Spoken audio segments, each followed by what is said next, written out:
మంత్రిగా బాధ్యతలు చేపట్టేందుకు రాష్ట్ర సచివాలయానికి కుటుంబ సమేతంగా వచ్చిన ఆయనకు వేద పండితులు పూర్ణకుంభంతో అధికారులు పుష్పగుచ్చాలతో అందిస్తూ ఘనంగా స్వాగతం పలికారు.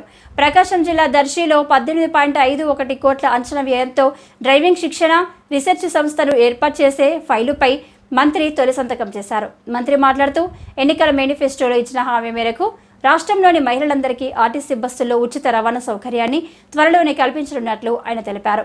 తెలంగాణ, కర్ణాటక రాష్ట్రాల్లో అమలు చేస్తున్న ఉచిత బస్సు సౌకర్యం పథకంలో ఎదురయ్యే లోటుపాట్లు మన రాష్ట్రంలో తలెత్తకుండా తగు జాగ్రత్తలు తీసుకుంటామన్నారు. రాష్ట్ర వ్యాప్తంగా ఉన్న ఎంతో మంది నిరుపేద క్రీడాకారులను ప్రోత్సహించే విధంగా పలు చర్యలు చేపడతామన్నారు. అభిమానులు, కార్యకర్తలు, పలువురు అధికారులు, అనధికారులు మంత్రికి పుష్పగుచ్చాలు అందించి అభినందించారు.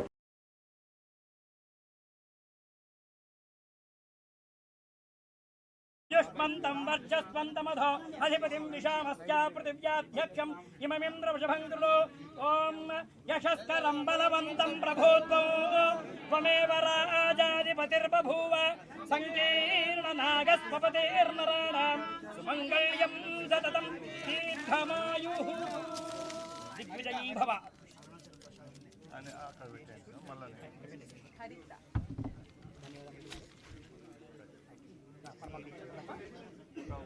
చెప్తా మళ్ళీ బయట 1 మినిట్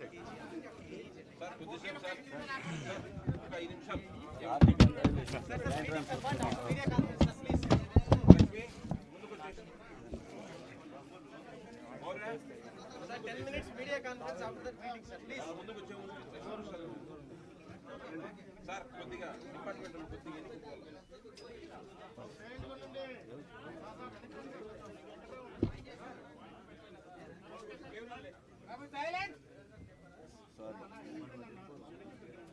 స్టార్ట్ చేస్తాం.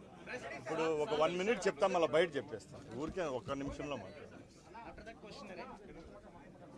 ఇప్పుడేం క్వశ్చన్స్ ఏం వదిలే, బయట ఇప్పుడు 1 నిమిషం చెప్తాం వద్దులే.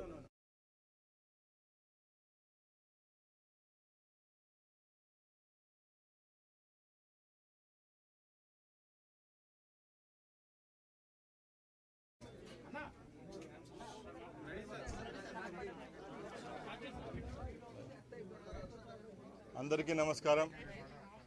ఇక్కడికి విచ్చేసిన పాత్రికేయ సోదరులకు, అలాగే అభిమానులకు ప్రతి ఒక్కరికి నా హృదయపూర్వక నమస్కారాలు తెలియజేసుకుంటూ, ఈ అవకాశాన్ని నాకు కల్పించిన రాష్ట్ర ప్రజలకు, అలాగే పెద్దలు ముఖ్యమంత్రి వర్యులు నారా చంద్రబాబు నాయుడు గారికి, అలాగే మా యువ నాయకులు లోకేష్ బాబు గారికి, నా తరపున, మా కుటుంబం తరపున, తెలుగుదేశం పార్టీ తరపున మరొక్కసారి మీ ముందర ధన్యవాదాలు తెలియజేసుకుంటున్నా.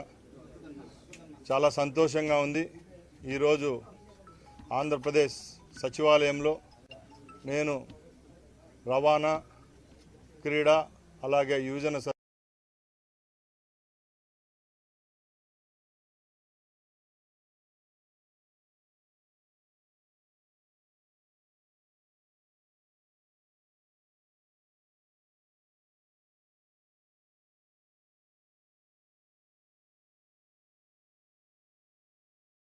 మా ముఖ్యమంత్రి వర్యులకు ధన్యవాదాలు తెలియజేసుకుంటూ, ఏ విధమైన తప్పులు జరగకుండా రాబోయే కాలంలో ఆంధ్ర రాష్ట్ర ప్రజలకు శక్తి ఉన్నంత వరకు సేవ చేసేదానికి శాఖాపరంగా, వ్యక్తిగతంగా కట్టుబడి మనస్ఫూర్తిగా ఆ దైవ సాక్షిగా ఇక్కడ బాధ్యతలు చేపడుతున్నా. మళ్ళీ ఎక్కువ చెప్తే వేరేగా వెళ్ళిపోతుంది.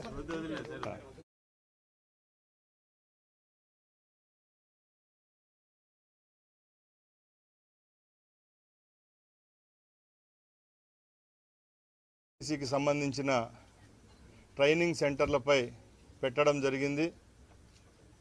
రాష్ట్రంలో ఏ విధమైన చర్యలు తీసుకుంటే భద్రతాపరమైన, యాక్సిడెంట్ల పరమైన ఏ విధమైన కార్యక్రమాలు చేపట్టినా రాష్ట్ర ప్రజలకు మంచి చేకూరే విధంగా ప్రమాదాల నివారణకు, అలాగే రేపు రాబోయే కాలంలో ఆంధ్రప్రదేశ్ ప్రభుత్వం ప్రవేశపెట్టిన మహిళామూర్తులకు ఉచిత బస్సు సౌకర్యాన్ని కల్పించే విధంగా మేము ఈరోజు ఈ బాధ్యత తీసుకోవడం జరిగింది.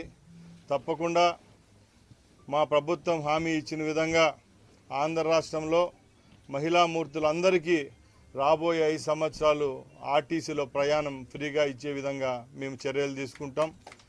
అలాగే ఈ రాష్ట్రంలో స్పోర్ట్స్ పరంగా ఎందరో పేదవాళ్ళు ఉన్నారు. ఆ కుటుంబాలందరికీ క్రీడను చేరువ చేసే విధంగా కూడా ఈ రాష్ట్ర ప్రభుత్వం తరపున ఒక క్రీడా మంత్రిగా నేను బాధ్యత తీసుకుంటున్నా. నేను గత 2 రోజుల నుంచి చెప్తున్నా, మన పొరుగు రాష్ట్రాలైన తెలంగాణ మరియు కర్ణాటకలో ఆ రాష్ట్ర ప్రభుత్వాలు ఉచిత సర్వీస్ మహిళలకు ఇస్తున్నాయి. మన రాష్ట్రంలో ఆ కార్యక్రమాన్ని ప్రవేశపెట్టే రోజుకు ఏ విధమైన పొరపాట్లు లేకుండా పక్క రాష్ట్రాల్లో ఏమైనా పొరపాట్లు దొల్లింటే అవన్నీ సమీక్షించుకొని రాబోయే 1 నెలలోనే ఈ కార్యక్రమం